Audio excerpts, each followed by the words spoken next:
Yo, what's going on, snipers, and welcome back to our Ottawa Senators franchise mode. So, in last episode, we took on Connor McDavid in the Washington Capitals.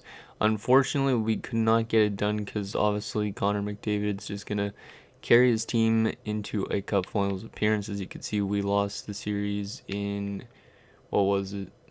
In 7 games. Yeah, it was a 7 game series. It was just by 1 goal. And I think it came in the third period, that goal as well. I can't remember because it's been like a while since I've recorded again. But anyways, we lost in the second round just barely, so close to a conference finals appearance. And I think we could potentially go farther this year. I know I keep on saying that, but I feel like our team eventually will get past that second round and onto the conference finals. We just have to go through a few more off seasons and stuff like that. So let's get into the draft. I don't know exactly what we're going to go after because we have kind of a later pick. I think it's like 22nd or 24th maybe. Yeah, maybe 22nd. I don't know. But anyways, let's get into the draft, see if we can find something good at our later round pick.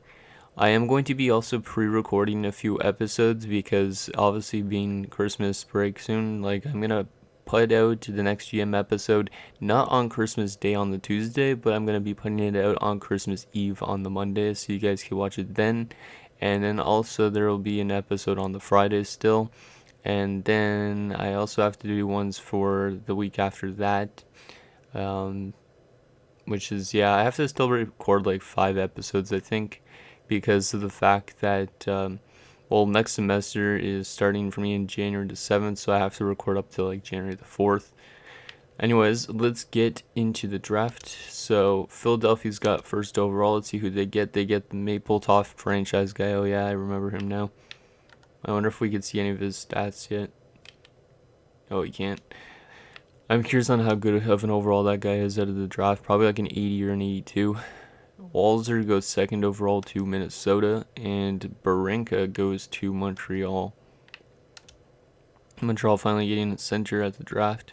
Okay, so we have the 21st overall pick. Let's see what we could get at our spot. So there is Eli Hines. I remember this guy's name now. He might be a medium elite guy. How's his stats looking? Not too bad. Like a Joe Thornton apparently. He had a pretty solid OHL season, 39 points in 65 games, was a +8. There's also Magnuson, who's a medium top 4, supposed to go right at the spot. He also, he doesn't look as good though. Hines might be better, because Hines has got a lot more Bs potentially. There's also Spruev, who, as I was saying, we could go for another Russian, but he doesn't look as good. Yeah, I think I'm going to go with Eli Hines here. Even though we have some big good right wingers like Pakanov and Baumgartner, who's actually playing on the left side, this guy might be a pretty good one for like the future. So welcome aboard, Eli Hines. Hopefully he's medium elite, not a medium top 6. Okay, so let's into our next pick in the second round. Yeah, we still have a second rounder. So Phil Tov might be medium elite. How good is this guy? He's got a couple A stats, which is pretty good. He's almost looking like a really good puck mover, which is good too. And he is 20. So he's played 3 seasons in Russia. He had 17 points last year, and he was a +12. You know, this guy might be a decent one to take, even though we have a lot of defensemen already. Yeah, you know what? Let's take Alexander Filatov. The last Filatov that I was ever taken in the draft was a big bust. Hopefully this one is not. Let's sim to the next pick. I'm going to try and get a lot of these episodes done as fast as I can in a sense. So, like, the next couple episodes after this, like, I hope that we get far in the playoffs. That way I could just pre-record playoff episodes and then I have a big chunk of episodes ready. Next up, let's see. Do we want to go with Eli Bobylev? This guy's huge. 6'5", 209. Damn. 10 points in 62 games. You know what? Let's take this guy. Why not? I don't care if it's more defensemen because we could always trade some defensemen. Like I said, we have to maybe make a decision on letting go some defensemen there, because LaRose will be jumping up next or this coming season. This guy's looking close to a medium elite goalie. We already have one though in the system, but this guy might be pretty good. Holy crap! Yeah, he had a really good season down there. 9 shutouts in his first season in the Q. Damn, that's really impressive. Yeah, let's take this guy anyways. Leonard Pan. He's a 20-year-old overager. He could be just trade bait potentially. But there you go. 5th round pick. I might auto sim the rest of this soon. Let's see. Yannicki. This guy's supposed to go higher up and he's an AHL top 6, but this guy's a bottom 6 forward. Yeah, let's just take him at Tej Yannicki. I think it's pronounced Yannicki or Janicki or I don't even know. Let's take him. Because we could always just take some bottom 6 guys too, even though they won't more than likely make it. Fringe starter, no thank you. Dominic Kluchek, no thank you. Oh, there's a medium top 9. Clarence Lees, might as well take him. Looks like he's the best thing at this draft right now.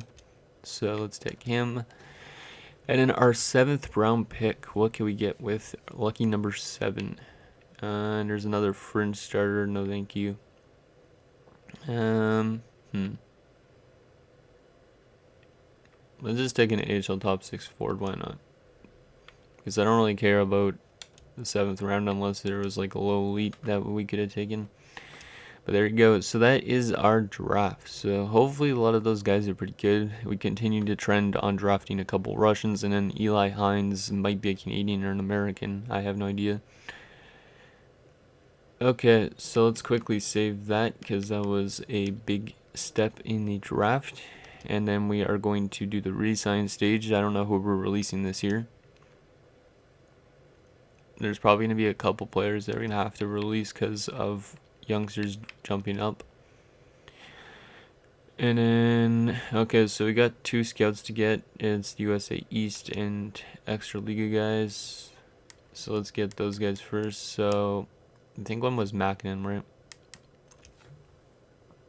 So there you go, Makinen, and then the USA East guy, which is Leclerc.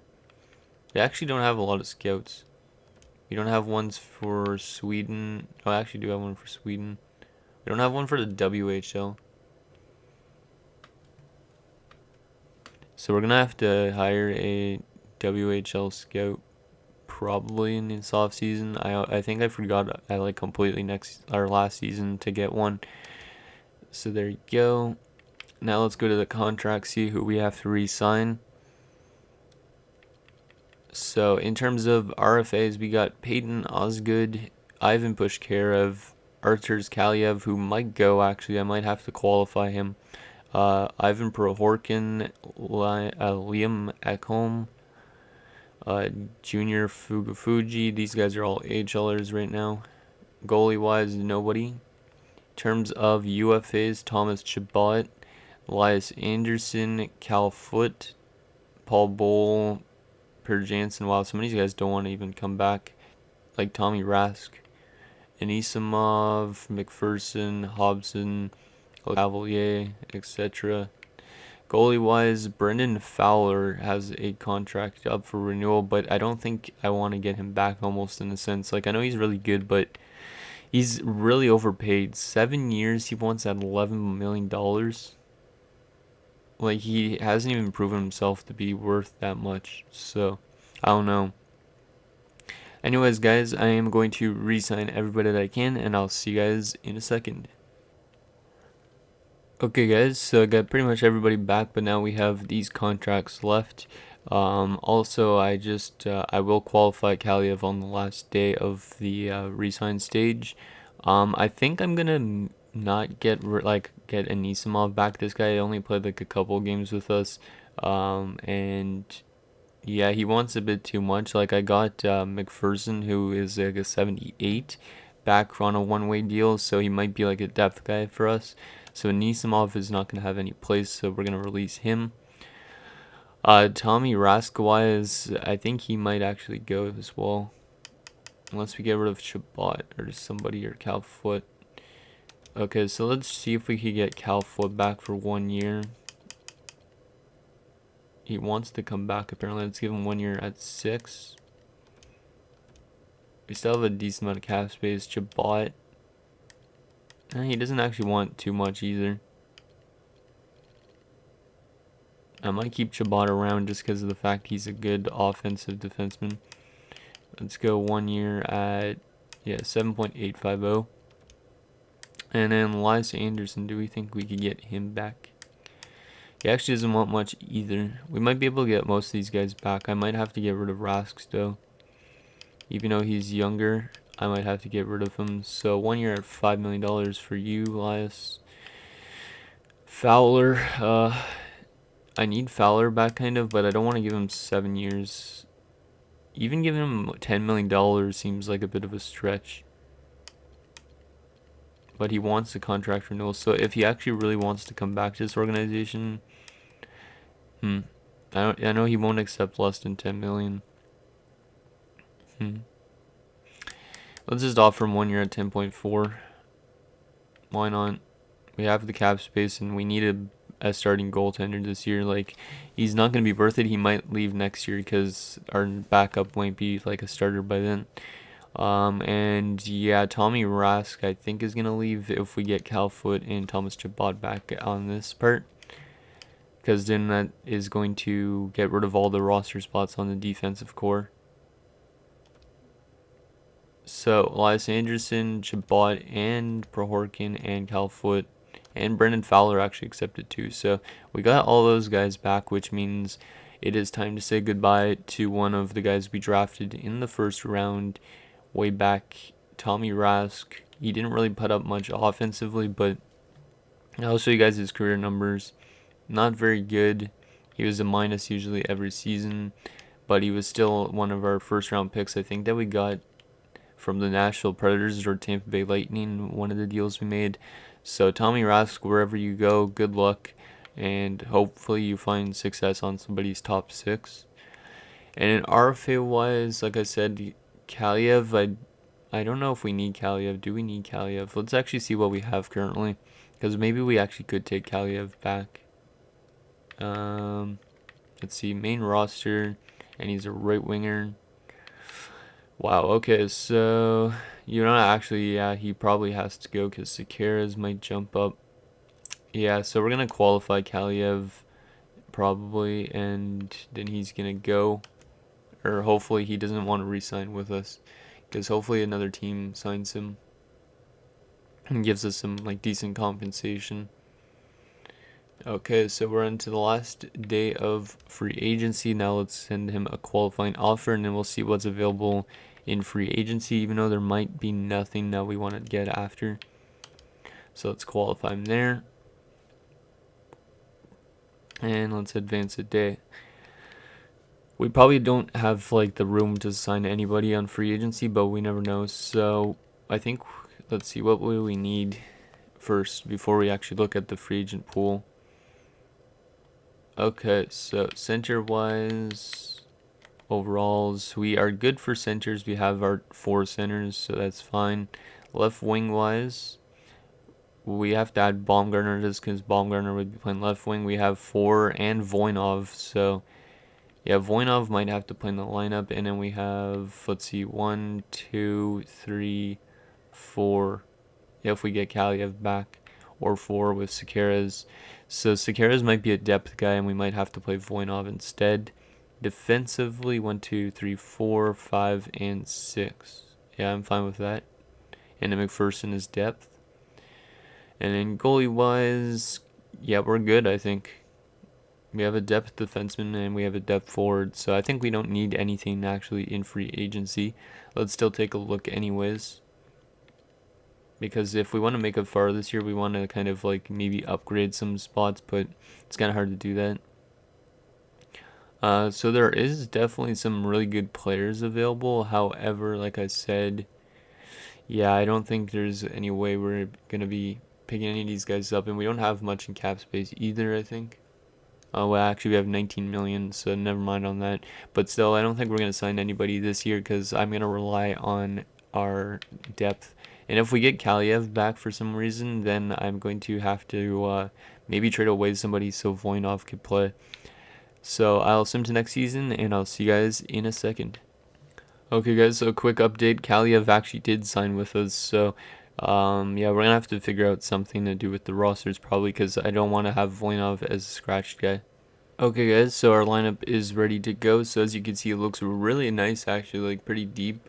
This is exactly where Kaliev was, but I put in Voinov, so I think we're gonna have to trade away Kaliev.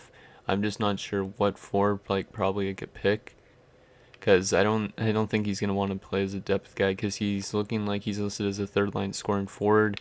And then we got Sekeres and McPherson, so we'll do that trade in the next episode, just because I don't really have the time in this episode.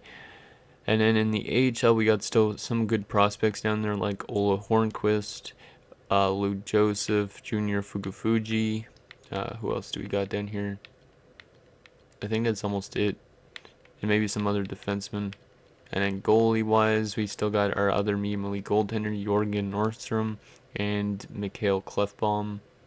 And yeah, that's it. So anyways, guys, that is going to do it for this episode of our Sense franchise mode. So in next episode, we're going to be probably trading away Archer Kaliev, and then we're going to be simming the probably up to the trade deadline, at least, and maybe the entire season in the next episode. So let me know what you guys think, and I'll see you guys next time.